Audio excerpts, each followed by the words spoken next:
Hi everyone. Tess says ho.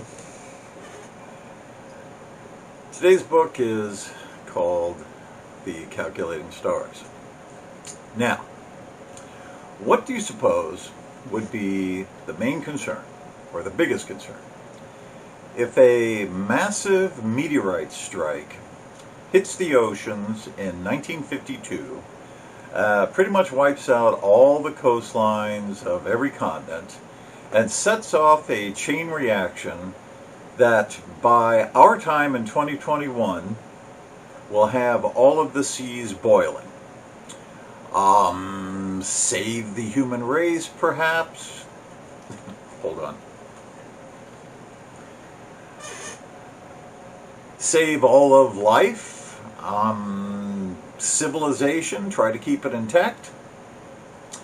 Well, how about that annoying Mad Men 1950s white male condescending attitude toward women and minorities? Now that should be the main focus, don't you think? It is, as far as Mary Robinette Kowal, the author, is concerned, because there is hardly a page that goes by where the protagonist of the novel, Captain Elma York,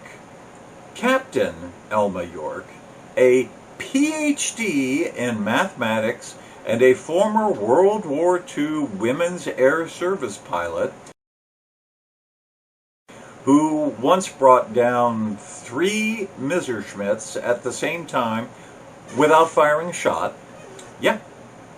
A living computer, like in the book and the movie Hidden Figures.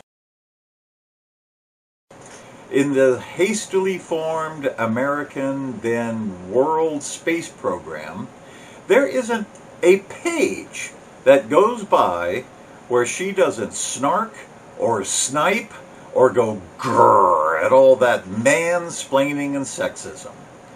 I mean, priorities are priorities, and I Am Woman, Hear Me Roar takes precedence over saving the human race, don't you think?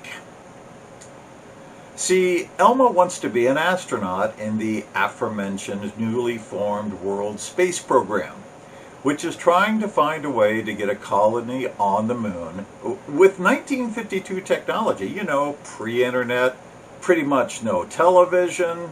The Korean War has just started. Before all that sea boiling kicks in, and those mean old white men are being all sexist and misogynist and telling her to go back into the kitchen and make pancakes and babies. Those men.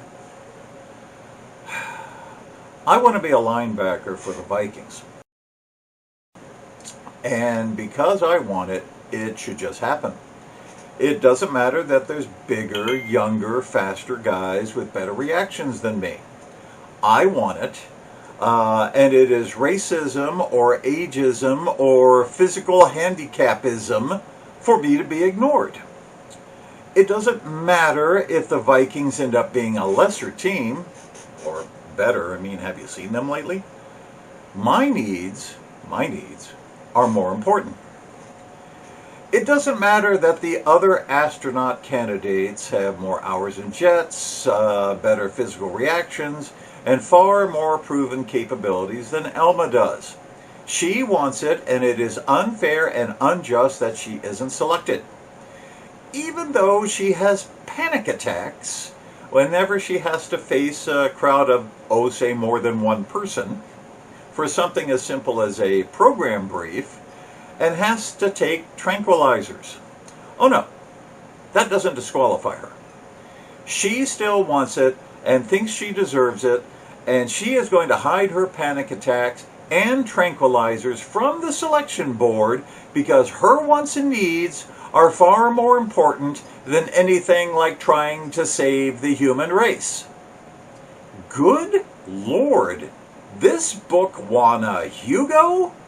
Are you kidding me? What is going on with publishing today? Well, I actually know, having been slapped around by the publishing juggernaut a time or two. It used to be that books were published on their merit. You would be foolish to think that is still the case. The big publishers do so by checklists now. Does the proposed manuscript satisfy the political and social concerns of the Bryn Mawr graduates living in Manhattan? Doesn't matter how badly it's written or how nonsensical. Does it leave Bryn Mawr with a good feeling? And any story that exposes the oppressive white patriarchy and its suppression of the pure and wonderfully high-minded and open-hearted women of the world, none of whom who has ever had an evil thought in their lives, makes them feel good. I guess I'm going to stop using Hugo and Nebula and Booker Prize listings to find what are supposed to be excellent books.